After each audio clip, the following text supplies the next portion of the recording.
Lūdzu vārds paziņojumam Latvijas ministrs prezidentam Krišjānim Kariņam. Labdien visiem!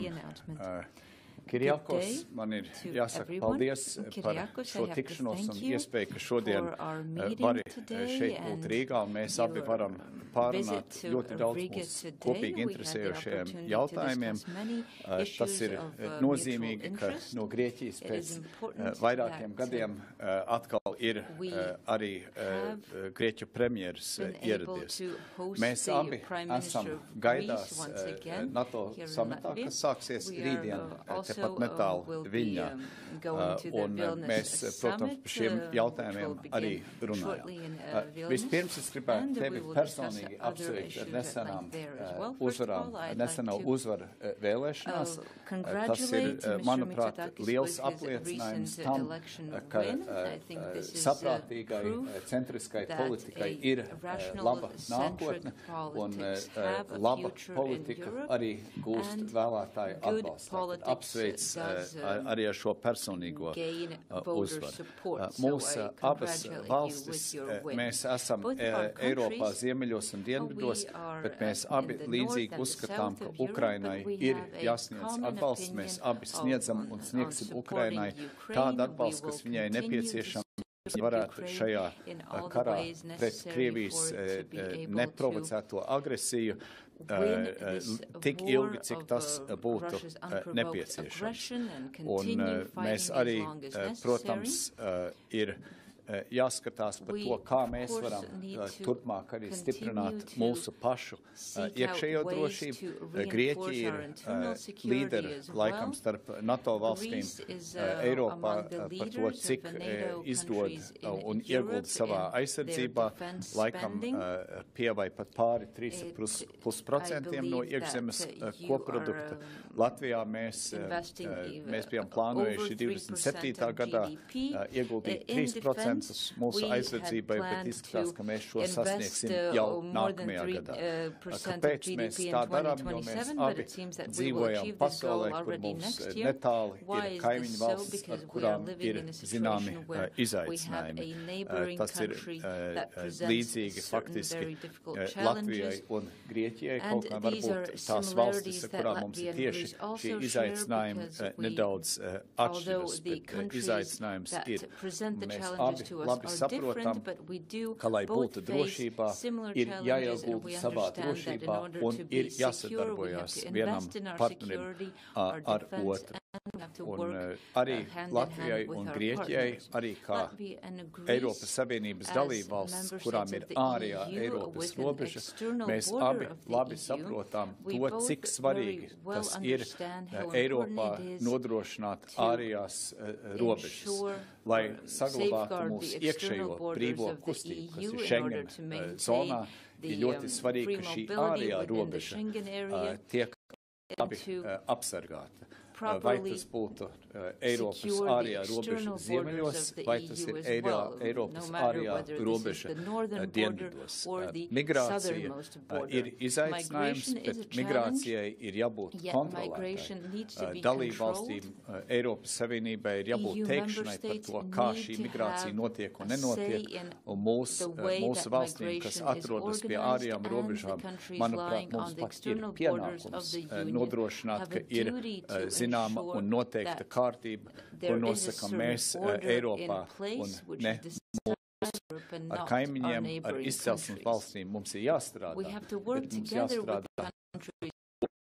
Ir vēl viens saskarsmes punkts, kur Latvijai un Grieķijai kaut gan apstākļi ir citi. Pamat izaicinājums ir tas pats ārējās robežas nodrošinājums. Tātad esam vienoti turpināt atbalstīt Ukrainā, esam vienoti ar to, ka ir jāiegulda mūsu individuālā un kolektīvā aizsardzībā NATO ietvaros, un arī, kad migrācijai ir jābūt paredzamai, kontrolētai ar drošām Eiropas Savienības ārējām robežām. Paldies par šodienas vizīti un iespēju runāt mums šīs tik ļoti svarīgās un arī kopīgās tēmas. Paldies. Lūdzu vārds Grieķijas premjerministram Κυριάκου Μητσοτάκη. Well, thank you, Krišjānis, for this very warm welcome. And indeed, it is a great pleasure to be visiting Latvia on a trip which, as you know, we have been planning for some time. And thank you also for your kind words. Indeed, we managed to win a second term focused on politics that actually make a difference in people's lives. And we have demonstrated that these true progressive centrist policies can actually resonate with our electorates and fight the empty promises of populism. So I do think that there is also a broader message coming out of our recent electoral victory in Greece. Last year, we celebrated the centennial of our diplomatic relations, and I think we have excellent prospects to develop and give new impetus to these relations. We may be at different ends of our continent. There is significant geographical distance between our two countries, but I think we're facing, in a sense, very, very similar political but also economic challenges. I would first of all like to highlight the fact that we've had an excellent level of communication and understanding at the European Council for the past 4 years, where we have debated critical issues of importance for our common European future. I think we saw eye to eye when it came to issues such as the energy crisis, where we fought hard for what Europe eventually decided to do, which was impose a cap on the price of natural gas. But we also passionately, share this need for the European Union to move towards the green and digital transition at a very fast pace. But of course, there is no prosperity without security and freedom, and that is why the Russian invasion in Ukraine was discussed, and we have a common understanding that we need to continue to support Ukraine for as long as it takes, with whatever means we can make available to the Ukrainian people in order for them to actually prevail in this conflict. And of course, these issues will also be discussed in the upcoming NATO summit in Vilnius.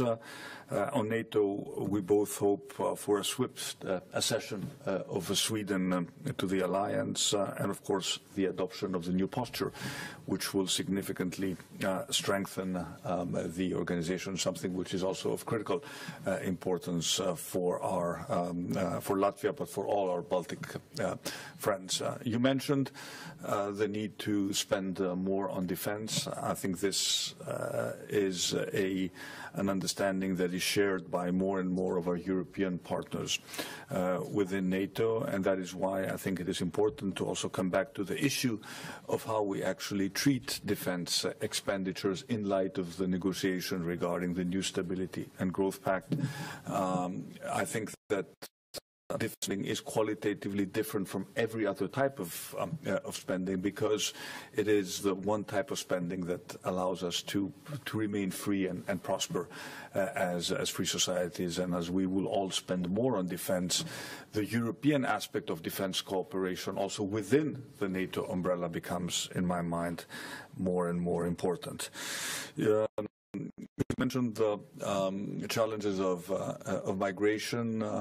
We both on the external borders of our union. We face different types of challenges, but I think we both agree that without protecting our external borders effectively, we cannot have a comprehensive migration policy as a European Union, nor can we hope to maintain the freedom of movement within Schengen unless we protect effectively our external borders, and we essentially become the masters of our own destiny rather than outsourcing this task to the smugglers and those who will systematically exploit human suffering to allow desperate people to embark on a very perilous trip to enter our union. We're happy with the fact that we've made progress regarding the new migration and asylum pact, and I'm happy that at least at the level of the Council there is a shared understanding regarding the importance of the external aspect of migration. Of course,